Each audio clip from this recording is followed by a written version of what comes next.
কিন্তু অপেক্ষা করছিল যে নার্সিংয়ের অ্যাপ্লিকেশন ডেট কবে শুরু হবে এবং পরীক্ষা কবে নাগাদ হতে পারে, তার কিন্তু একটা সংশয় তাদের মধ্যে রয়েছিল।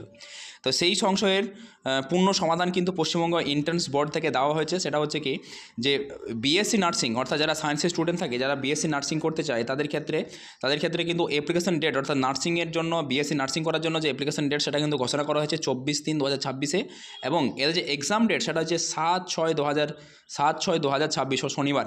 ঠিক আছে। আর যারা আর্টসের স্টুডেন্ট থাকে, যারা উচ্চ মাধ্যমিকে যারা আর্টস থাকে, তাদের ক্ষেত্রে যে নার্সিং হয় সেটা হচ্ছে এএনএম এবং জিএনএম নার্সিং।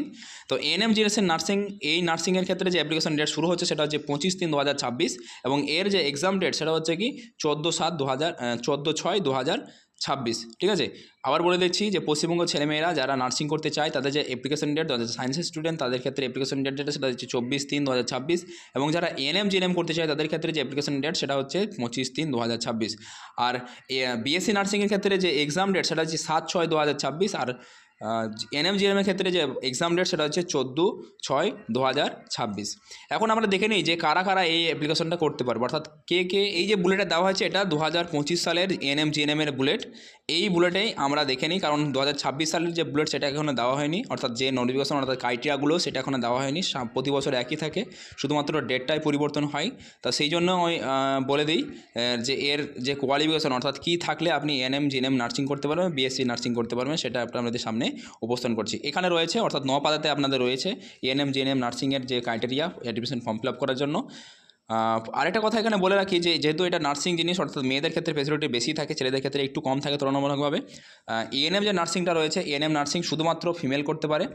আর জিএনএম যে নার্সিংটা রয়েছে, জিএনএম নার্সিং, এই জিএনএম নার্সিংটার জন্য শুধুমাত্র মেল এবং ফিমেল উভয়ই করতে পারে। এখানে কোনো আপার লিমিট নেই, অর্থাৎ এজের কোনো আপার এজ কিছু নেই, সবাই ফর্ম ফিল আপ করতে পারে।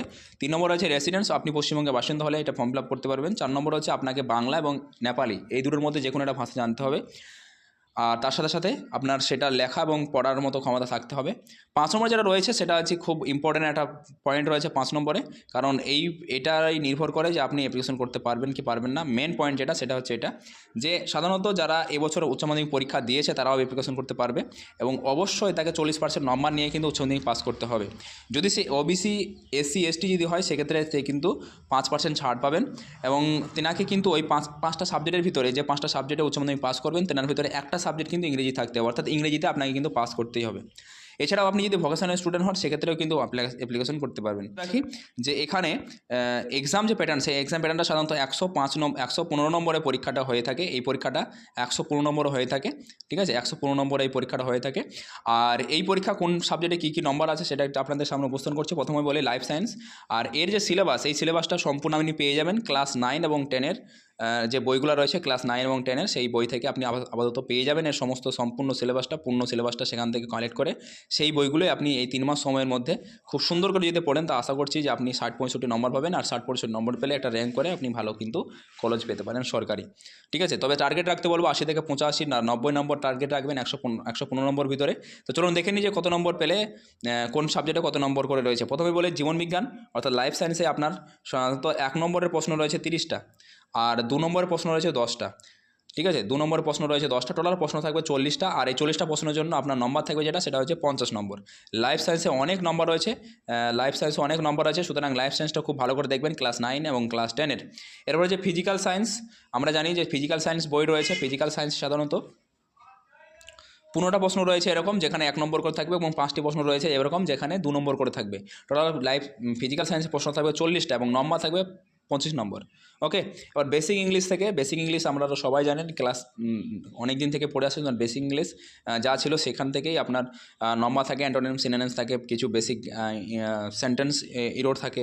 ঠিক আছে, আপনার ওয়ান ওয়ার্ড থাকে, যাই হোক এইগুলো নিয়ে আপনার একটা সিলেবাস থাকে, এবং সেই সিলেবাসটা আরও ডিটেলসে আমি পরবর্তী ভিডিওতে নিয়ে চলে আসবো। তো ইংলিশ থেকে সাধারণত 15টা প্রশ্ন থাকবে, 15টা প্রশ্নের জন্য 15 নম্বর আপনি কিন্তু পাবেন। আচ্ছা, এবার যে ম্যাথ থেকে থাকবে, ম্যাথে ক্লাস 10-এ যেগুলো ছিল, ক্লাস 9 এবং যেগুলো ছিল সেখান থেকে তার বেশি কয়েকটা চ্যাপ্টার আপনাকে দেখতে হবে পুরোনো প্রশ্ন থেকে।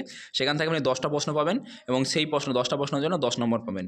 এবং যে জিকে অর্থাৎ জিকের যে নম্বর থাকবে 10টা, প্রশ্ন থাকবে 10টা, এবং নম্বরও থাকবে 10টা। এরপর হচ্ছে লজিক্যাল রিজনিংটা আপনার হচ্ছে লজিক, অর্থাৎ কোনো কিছুর সাথে